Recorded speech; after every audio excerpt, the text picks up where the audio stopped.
If I move it, you. Thank you, guys. Okay, today we are going to continue with the. What is the name of this element? Strut. Strut. The strut. In some boats, depending on the length of the boat, you find one strut or two strut or three, depending on the length of the shaft. When you have only one strut, the alignment is easy. When you have two, it's more complicated. With three, yeah, today there are a lot of tools to do the alignment, especially a laser. With laser, it's easy. But I am going to explain the 100 years ago technique with a wire. It's nice, it's simple, and you can make a lot of money aligning both. Let me refresh quickly some theory about the material, because I am going to repeat in each class about the selection of the material, because the selection of the materials is critical. Is in my opinion the most important part of this class, of this course. Normally the people select improper materials, and you have situation like this. This is very common. Corroded pieces in a boat, because this is a regular steel. It's not a marine steel. The same with the nuts. The same with the washers. Normally the people select probably good nuts, good bolts, but the washers, regular washers, and destroyed the good material. Don't forget, you need to keep in your especially the ferrous alloy. No? Remember, I explained that the metals are divided in ferrous and non-ferrous. Ferrous is because it's based on iron, and non-ferrous is different than iron. Copper, aluminum, zinc, cadmium, mercury, magnesium, all of those are non-ferrous alloys. And we talk a little about different type of ferrous alloys, no? You remember stainless steel is the most famous, and the ferrous alloys can be identified easily. A good marine ferrous alloy with a magnet. You remember? With the magnet you identify if it's magnetic or not magnetic. And if it's a little magnetic, it's good? No, because will be corroded less, but will be corroded. And also we are going to identify, for example, this is a good marine grade bolt. It's an stainless steel series 316. It's a good marine. And this one loose like a good material, but it's not good. It's not good. Who has experience? What is this material? Zinc. Excuse me? Zinc. Yeah, it's galvanized. It's galvanized with zinc. It's galvanized with zinc. And this is not good, because zinc is the preferred metal for oxygen and will be corroded easily. In some cases you don't have a magnet, and you need to verify if the material is good or not. How can you identify if it's good or not if you don't have the magnet? I think it's something on top of the boat, right? Excuse me? It's something on top of the boat. No. You can use the grinder. You can use the grinder.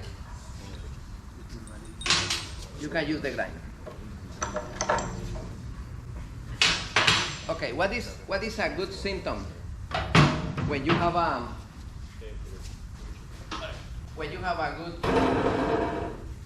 a steel or a ferrous alloy? What is the symptom when you approximate that metal to the grinder? For example, I have a piece of iron like this.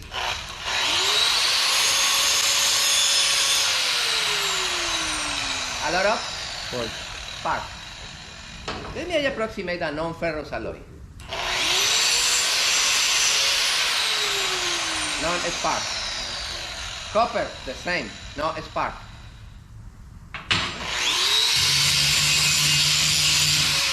No spark. Copper, aluminum, no, all the non-ferrous, no spark. However, if I have a good marine grade ferrous alloy, it's practically nothing.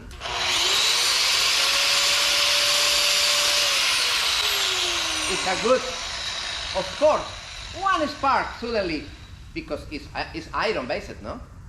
But the amount of chromium eliminate corrosive properties, the magnetic properties, and the spark. Nice, no? Don't forget that. With the grinder, you can know if that alloy is marine grade or not. No spark. No? Okay? Questions? Questions until this point? Thank you. All right. This is important, my friend. In the future, you will be the manager, you will be the owner of the marinas, and you need to be in charge that the contractors use appropriate materials. If not, the boat will be damaged. Okay? The boat will be affected if the people use hardware, Home Depot hardware. No, because all the people respond to me, hey, Mr. Lopez, no, papi. The grinder, this is ferrous. That's not good. This one, nothing. Yeah, it's a big difference. Loose, similar, but it's not marine grade. Okay? It's galvanized. Galvanized is not good because it's covered with a layer of zinc. It's like if you go to the jungle, to the Amazonas, and you cover it with sugar for protection. With sugar! What about your skin in 5 minutes? Ants, mosquitoes, yeah? It's sugar. Zinc is sugar for oxygen, okay? All right? That's important. All right, my friend. Yesterday we installed the propeller, we removed the propeller, we understand the propeller, no? Don't forget the sense of rotation with your hands. Don't forget the procedure to tie the knot. The big one should be the number 1, and the second one the smaller, and after that the cutter pin. Don't forget the key. You need a key here, and you need another key here on the coupling. If not, the shaft will be spinning. And yesterday we talked about the procedure to verify if the shaft is straight. No, it's with the dial indicator. No, the dial indicator is necessary. You need to buy a dial indicator. We are going to use dial indicator in different jobs. We are going to use dial indicator in the class of gasoline and diesel to verify if the piston is in top dead center. No? We are going to use dial indicators in outdrives to verify if the shaft is bended. No? We are going to use the dial indicator in different applications. You need in your shop one dial indicator. There are dial indicators today, digital and analog. Yeah? I recommend both of them. The only thing is I like the analog. Me too. I think it's more precise. The digital just fluctuates too much, and I think there's too much room for error. Same thing like, and you'll understand this more in the gasoline, like when you're checking a throttle position sensor, it just, the way it moves, you want to see it sweep. And the problem with the digital, it just moves so erratically, it's hard to pay attention to what really is going on, okay? Because you could have a sticky TPS, and what happens is it can move sweetly, and then all of a sudden it gets stuck, and then it shoots right over. You would never see that in a digital. I mean, it's just too erratic. So that's why all my calipers more like will be like analog like that. It's just, I think it's more precise. I That's love just my analog preference. Yeah. because, like Danny said, in some situation, in some specific situation, it's necessary. In the next coming class, yesterday, Danny and me, we recommend the digital multimeter, no? You remember? But in advanced electricity, I recommend buy other analog with needle. Cheaper. You don't need a Yeah, fluke. that would be cheaper. You can buy the Mickey Mouse, the Hello Kitty in Harbor Free. That's okay. All right? $5. That analog is very important. Later we are going to talk about that. For example, when you have the lights in your boat blinking, It's because the frequency is not stable. You need to go to the generator and adjust the frequency, and you put the analog multimeter, and you see the needle moving when the lights are moving. When you adjust the frequency, you see the needle decrease, decrease, decrease, and suddenly nothing. This is good for that purpose. And other situation where you need check the movement, the analog is good. Okay, both of them are necessary. Of course, with this is enough with the digital, right? Because I hope that you understand that you need buy tool, but it's not for tomorrow. It's slow. It's slow. It's an investment in your future. Yeah. Yeah. We are going to do, for example, in the class of electronics, one project is we are going to create in a circuit board a rectifier. You know the rectifier that you use to charge your cell phone? You connect in the wall, 120, and in the other output, you have a 3 volts DC. We are going to create that circuit. But that's simple. It's with a couple of diodes, a couple of capacitor, one resistor. You spend $2, $3. I remember some years ago, I put in the board the list of the elements that we need for the project. 2 diodes, 1 resistor, and 2 capacitors. This is $2, $3. Okay, guys, for tomorrow, this is the list. Okay, professor, okay, tomorrow, okay. And in the afternoon, the mom of one of the students called to me, hey, Mr. Lopez, I have a question. Why my son need $500 for the project tomorrow? No, mommy, it's not $500, it's $5. It's 2 diodes, 1 capacitor, and 1 resistor. No, he said, he showed to me the list of elements, and the price is $500. It's $5. All the projects that we do here are cheaper projects. You don't need to invest, no, Danny. You don't. Probably we supply the majority of the elements. You don't need buy parts. I think he was just trying to get beer money. Yeah, Corona money. All right, good. The only that you need to invest is in tools, my friends. Tools is the most important part. Because at the end of this program, if you have good tools, I remember when I started to work in downhill generators, the day of the interview, you are Lopez for the interview. Okay, let me 1 second. And the guy go outside. Hey, come on, Lopez. What is your car? Oh, my car is that. Can I check your tools? Okay, come on. And the guy checked my minivan. Okay, you are hired. That was the interview. I Yeah, never because forget that. the The tools are your Yeah. presentation. That's how you go to the doctor and he's got a rusty scalpel, rusty a stethoscope with a hole in the tube. I mean, you want to go to that doctor? No.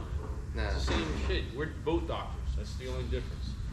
You are both. We don't kill people. We just, well, sometimes, yeah. We don't kill people for the most part. As long as you don't blow them up. No. Yeah. Well, Yeah. In some, we make a joke every day with respect to the Mickey Mouse tools with the hardware free. But in some cases, hardware free is good. For some situation, you need hardware free tools. For some specific situation, hardware free is a good solution. No, Danny? Yeah, it's something that you don't use all the time. You need something for that one moment. The Harvard freight. Yeah, it's good. It's good. And But it's, not for every day. or for example, you need modify a tool. You need a wrench like this, but you need bended this and bended this, because in that area you don't have room. Okay, a cheaper tool is good because you bend it with the torch, you damage, and you solve it. No? Or you want to bend the snap-on. No, because each wrench is $25. All right, that's not good. Okay, guys, this is the idea. Every day more tools. But it's not for tomorrow. It's slow. This is the process. Okay, don't forget the material, the procedure to check the shaft. If the shaft is bended, each 12 inches, you check what happens if in one section is more than 5,000 the deflection. Out. Can you fix it? No, it's not a good idea. No, in Hialeah, no, papi, no. Replace the shaft. It's not expensive. The price of the shafts is not expensive in comparison, of course, with the boat, no? And it's not good. Disassembly again. The most difficult part to disassembly is the propulsion system. Remove the propeller. I remember one time I spent 2 days separating one coupling from the shaft. 2 days. 2 days using different procedures. And finally, cut it. It's a lot of time, no? For that reason, when you finish this job, you need to be 100% sure that it's perfect. Because you don't want to come back to the boat to remove everything and disassembly and lift engines. No, that's complicated. You need to avoid that. Okay, my friends. And now we are going to talk about the strut and one important element that is located here. What is the name of that element? The Cutlass bearing. It's a bearing. It's a bearing, but it's different like the traditional bearings that you know, ball bearings, needle bearings, plain bearings. This is a bearing with a internally, it's a rubber material. You see? It's a rubber material with some splines, you see? And the water flow over there and keep lubricated the area in between the bearing and the shaft. You see? All right. Okay, let me check here. You see? This is the material. It's rubber. It's an special neoprene. It's rubber and copper. The shell, the external shell. The external shell is in nibral also.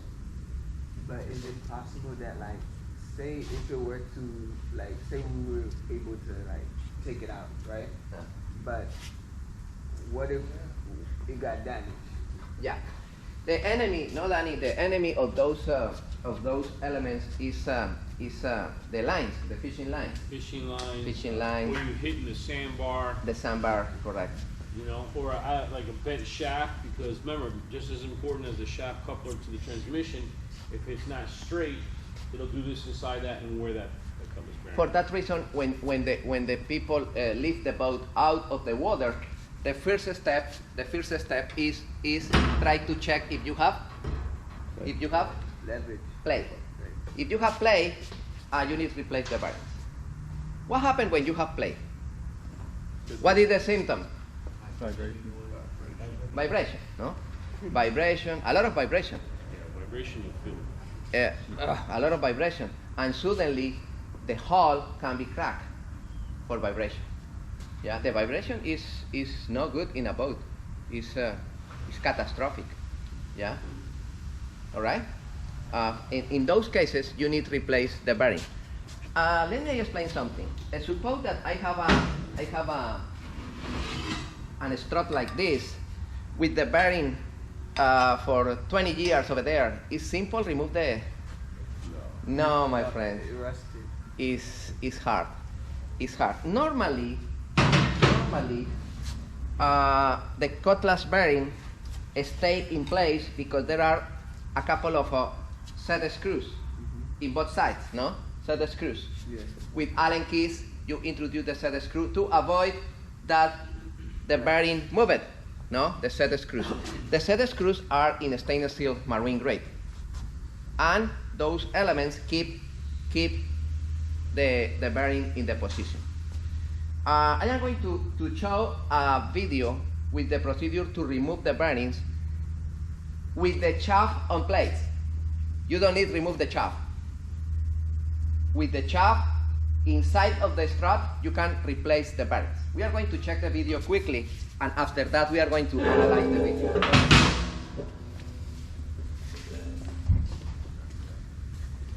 Hey, go throw some water in your face and wake up, eh? So since it comes to class, Okay, guys. Yeah. Bueno, okay, it's okay. Reducing the time it takes to replace a worn strut bearing by up to 90% and never having to remove the propeller shaft. You can with the Strut Pro Cutlass bearing replacement tool. It's easy, it's damage-free, and you never have to change critical alignments. There is no cutting, no beating, no destruction of any kind. Strut fasteners and bedding will not require repair because there is no pressure applied to any area other than the strut. Now, how does that sound?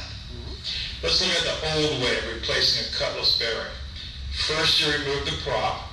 then the flange on the transmission, then the shaft, sometimes even the strut. If the rudder requires removal, then steering is involved, and that will require many hours of labor. There's a lot of time involved, and it's not always damage-free. With the Strut Pro Cutlass bearing replacement tool, you can do the same replacement in a fraction of the time. In the majority of the marinas, they have that tool. And you can rent the tool for $40, $50, and you can do the job by yourself. Okay? All the marinas, big marinas, they have that tool, and they have the tool to remove the propellers. And they rent the tool. You don't need buy those tools because how many times you replace the bearings in your boat? Never. Probably you sell the boat before that. No? Because you don't remove the shaft or strut. It can often be done in as little as 15 minutes. The Strut Pro kit contains the following parts. Pay particular attention to the nomenclature of each, because I'll be referring to them throughout this instructional video. The kit contains a forward yoke, that's the open yoke shown here at the far end of the assembly. An aft yoke, it is closed, and it's on the near end of the assembly shown here. 11 horseshoes, fit diameters in incrementally larger sizes from 3/4 of an inch through 3 inches. 7 sets of zinc-plated, high tensile strength steel collets. These collets are stackable and will fit all shaft and bearing combinations up to 3-inch diameter bearings. 2 hook and loop collet retention straps, 2 sets of horseshoe retainers, 4 threaded rods. The threaded rods come pre-installed with 2 oil-impregnated bronze thrust bearings. This gives you extremely smooth operation without hydraulics. These are pre-installed on the threaded rods, and each is sandwiched between 2 flat washers. Also included are 2 machine collared nuts for the forward yoke. Here are the steps necessary to replace your Cutlass bearing using the Strut Pro Cutlass bearing replacement tool. Remove the propeller. Closely inspect the strut for any set screws used for retaining the strut bearing. Sometimes the strut screws have been painted over with anti-fouling paint, so in some cases, some people install 2 set of screws. One touching the bearings, and other one over the previous one, like a lock, no? To avoid that the first one loose. Yeah, before you start that, when you have the set screws, just like you said about bottom paint, you got to clean out those areas with the set screw. Oh yeah. Because if not, you'll round out the set screw, and if you round out the set screw, you're gonna have fun getting it And out. another important thing, with a small Pick. screwdriver or tip, Pick. you need to clean the area, the head of the set screw, because it's Allen key. If you don't introduce the Allen key properly, you damage the head. Yes. Finito, finito, finito. And that's cheap. Harbor Freight sends a dental pick kit. It's dirt cheap.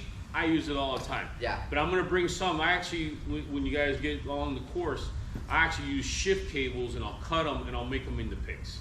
And I'll bring those. Actually, I'll bring those next week so they can see it. But they have to clean those areas. So the same thing like on a trim tab, you're gonna change the trim tab. It's got years and years of bottom paint, and you're gonna put the Phillips screwdriver in there. You're gonna round it out, and you create a problem. So if you just clean it out, take the time to clean it out, then you less chance. And then not only do you have to, even after you clean it out, and you have an Allen key, you should get a hammer and tap it in and make sure it's all the way in. Yeah, that's important. Because now you round it out, and then you just created a whole different problem. it's important to remove any set screws before proceeding. Clean debris and corrosion from the oiled bearing and strut. In order to select the proper size horseshoes, you will need 2 measurements: the outside diameter of the strut bearing and the diameter of the propeller shaft. In this case, we're replacing a bearing with an outside diameter of 3 inches, install the drive shaft with a 2-inch diameter. The inside measurement for the forward horseshoe should be slightly more than the drive shaft diameter, in this case 2 inches. The inside measurement of the aft horseshoe must be slightly larger than the outside diameter of the bearing, as the bearing must pass through it during removal. Select the proper collets that most closely match the outside diameter of the bearing. Do not exceed the outside diameter of the bearing, as you could jam the collets into the strut. Collets are designed to be stacked to fit a wider range of bearing diameters. Special shim materials provided for 3/4 inch and 7/8 inch shaft sizes, as well as metric and any off-size dimensions. Position the collets onto the propeller shaft forward of the strut. Secure the collets using a hook and loop straps provided. Position one strap approximately 1 inch from each end of the collet and pull its nut. Rotate the collet so the seams are on top and bottom. This will maximize the surface area of the collets that contacts the forward horseshoe. Slide the collet back to make contact with the bearing. Visually inspect to make sure the collet closely matches but does not exceed the outside diameter of the bearing. To construct the puller assembly, lay the forward and aft yokes on a clean surface. First insert a flat steel washer, then the bronze thrust bearing, then another flat washer over each threaded rod. Insert the threaded rods through the yoke, starting with the aft yoke first and then through the forward yoke. Attach the machined nuts to the threaded rods and insert into the forward yoke, positioning the nuts into the locking tabs.